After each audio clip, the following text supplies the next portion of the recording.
Media మిత్రులందరూ నమస్కారం. గత సంవత్సరాల కాలంగా కాంగ్రెస్ ప్రభుత్వం వచ్చిన తర్వాత ఎక్కడ కూడా ప్రజలకి పరిపాలన ఉన్నట్టు కనపడడం లేదు. అన్ని రంగాల్లో విఫలమైంది ప్రభుత్వం. ఇచ్చిన కరెంటును చక్కగా ఇవ్వలేకపోతున్నారు. కేసీఆర్ ఇచ్చిన మంచిలను సరిగా ఇవ్వలేకపోతున్నారు. సాగునీళ్ళ సంగతి సరే ఇద్దరు అజ్ఞానులే ఉన్నారు సాగునీళ్ళ విషయంలో. ముఖ్యమంత్రి,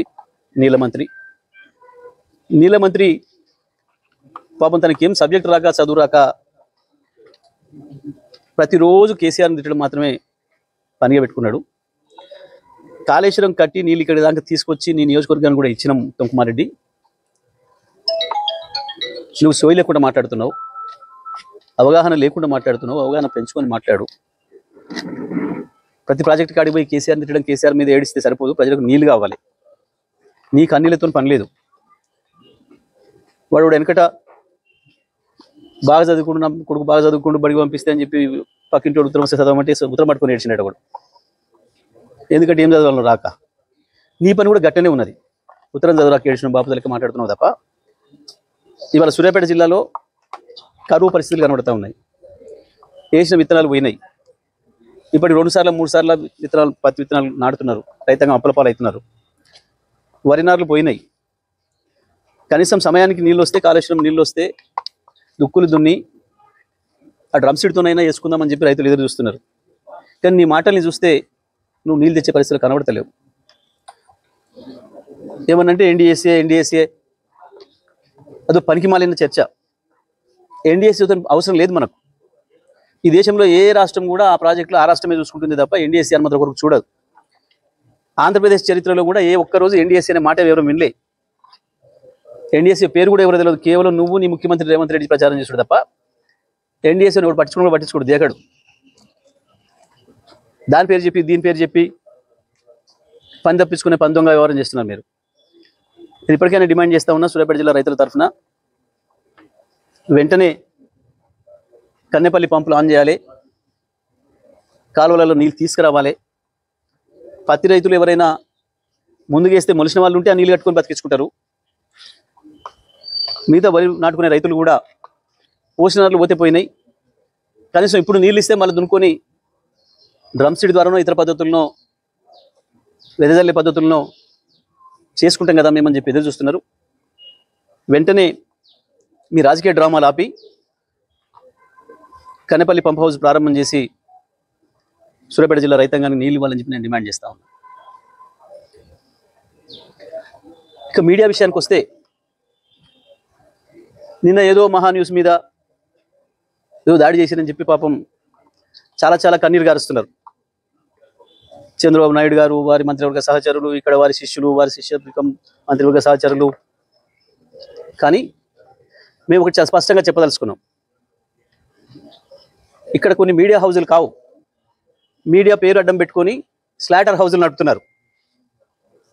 స్లాటర్ హౌజులు నడుపుతున్నారు. ఇవి మీడియా హౌజులు కావు, స్లాటర్ హౌజులు. కొన్ని 2-3 స్లాటర్ హౌజులు ఉన్నాయి. కేసీఆర్ని ఎట్లా చంపాలి, కేటీఆర్ని ఎట్లా చంపాలి వ్యక్తిత్వాన్ని అని చెప్పి అదే పనిగా దాడులు చేస్తున్నారు. నిజమే, మీ చేతుల్లో ఆయుధాలతో మీరు దాడి చేద్దామనుకుంటే లక్షలాది మంది కేసీఆర్ అభిమానులు చూస్తూ కూర్చోరు. వాళ్ళ చేతుల్లో ఉన్న ఆయుధాలకు వాళ్ళు కూడా పని చెప్తారు. నిన్న జరిగింది దాడి కాదు, నిరసన మాత్రమే. నేను దాడి మొదలు పెడితే అట్లా ఉండదు. కానీ మొదలు పెట్టమని మాత్రం అనుకోకండిగా. మా సహనానికి కూడా పరీక్ష అయిపోయింది. నోటుకు వచ్చిన పద్ధతుల్లో మీకు ఇష్టం వచ్చిన బూతులు మాట్లాడుతూ మేము మీడియా అని చెప్పి మేము రాస్తామని మాట్లాడితే ఎవడుకుంటాడరా, ఎందుకుంటాడరా? ఇప్పటికైనా నేను చెప్తున్నా, మహా న్యూస్ యాజమాన్యం వెంటనే కేసీఆర్కు, కేటీఆర్కు క్షమాపణలు చెప్పాలి, చెంపలేసుకోవాలి. లేదంటే ఎవడిని వదిలిపెట్టాం. మీడియా ముసుగులో దాచుకుందాం అనుకుంటున్నారేమో, లేదా చంద్రబాబు రేవంత్ రెడ్డి కాపాడతారనుకుంటున్నారేమో. ఎక్కడ ఉన్నా, ఎక్కడ దాచుకున్నా బిన్ లాడెన్ వెతికినట్టు వెతికి పట్టుకొని మీ పని చేస్తాం. ఒక్కడిని కూడా వదిలిపెట్టాం. ఒక పథకం ప్రకారమే ఈ దుర్మార్గానికి పూనుకుంటున్నారు. గత సంవత్సరాల కాలంగా ఓపిక పడతా ఉన్నాం. ఈ వంక పెట్టి ఆ వంక పెట్టి ఓ స్లాటర్ హౌస్లో పెట్టుకొని ఇక్కడ డ్రామాలు ఆడుతున్నారు. ఎవరి గురించి మాట్లాడుతున్నారు? తన ప్రాణాన్ని అడ్డం పెట్టి తెలంగాణ సాధించిన కేసీఆర్ గురించి మాట్లాడతారా మీరు? ఏమనుకుంటున్నారు? మీ బల్పులేంది, మీ అహంకారాలేంది? కేవలం ఇది తెలంగాణని ఆంధ్ర నుంచి విడదీసిండు అన్న కక్షతోని సంవత్సరాల కాలంగా మీ చెంచగాళ్ళు వచ్చారు ఇక్కడ ప్రభుత్వంలో. ఒకరిద్దరు నీచులు ప్రభుత్వాన్ని ఏలుతున్నారు. మా బాబు చెంచాలు, మా చెంచాలు అనుకుని విర్రవీగుతున్నారు. ఆ స్లాటర్ హౌస్ని వదిలిపెట్టాం ఎట్టి పరిస్థితుల్లో.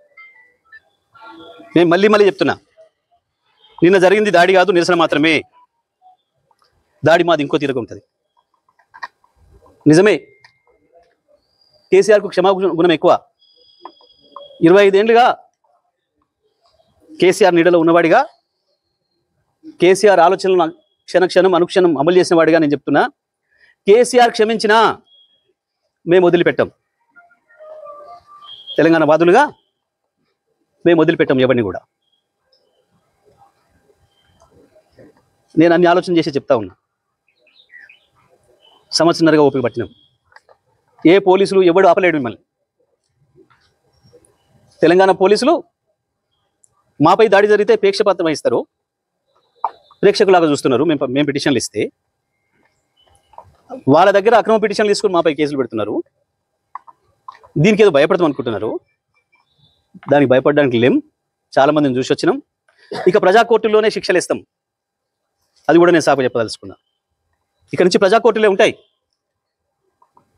తప్పకుండా. పోలీసులు వాస్తవానికి న్యాయస్థానాల వైపు తీసుకుపోకపోతే నేరస్తుల్ని మాకు బాగా తెలుసు. తెలంగాణ ప్రజలకి ఎవరికి ఎప్పుడు ఎట్లా శిక్ష చేయాలనో మాకు బాగా తెలుసు. మీ ఇష్టం వచ్చినట్టు మా చేతిలో ఒక ఆయుధం ఉంది, మేము వాడతాం. ఎవడికి లేవు ఆయుధాలు. చాలామంది చేతుల్లో చాలా ఆయుధాలు ఉన్నాయి, వాడతారు, తప్పకుండా వాడతారు సందర్భం వచ్చినప్పుడు. నేను మళ్ళీ డిమాండ్ చేస్తున్నా, మహాన్యూస్ యాజమాన్యం మీరు చేసిన దుర్మార్గం అంతా ఇంత కాదు. కేసీఆర్ పైన, కేటీఆర్ పైన మీరు చేసిన దాడి ఒక హేయమైన దాడిని చేశారు. ఇంకా బుద్ధి తెచ్చుకోకుండా ఏదో అవాకులు చెవాకులు వెళ్తున్నారు. పెట్టుకుంటారా మాతో మీరు? రాజకీయ పార్టీలుగా మేము చూసుకుంటాం.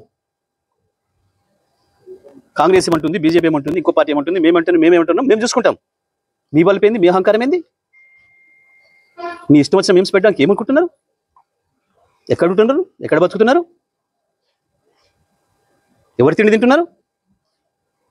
మీకు మీ మనవాళ్ళు ఏమనుకుంటే ఇతరులు ఉన్నది మనుషులే కదా.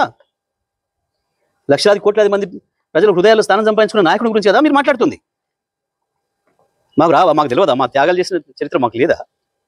మళ్ళీ కొంతమంది త్యాగాలు చేస్తాం, ఏమవుతుంది? ఉంటారా?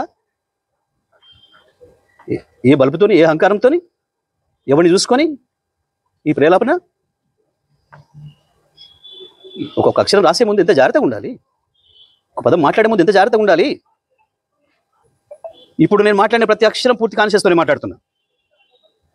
సంవత్సరం ఓపిక బట్టి కేసీఆర్ మీద, కేటీఆర్ మీద మీరు నిన్న మొన్న చేస్తున్నది ఏంది? నీది మీడియానా? నీది మీడియా హౌస్ కాదు, స్లాటర్ హౌస్. ఇంకా 2-3 కూడా ఉన్నాయి దాంతోపాటు స్లాటర్ హౌస్లో. చెప్తాం తప్పకుండా, అందరి సంగతి చెప్తాం. ఎవరిని వదిలిపెట్టాం, ఎంతవరకైనా చూస్తాం. మేము ఇదే పద్ధతి కొనసాగిస్తామని కనుక మీరు అహంకారంతో పోతే మా పద్ధతులు మాకు కూడా ఉన్నాయి. తప్పకుండా ఈ స్లాటర్ హౌస్లో పనిపడతాం. ఎట్లా ప్రజలతో శిక్ష పెంచాలో వేయిస్తాం.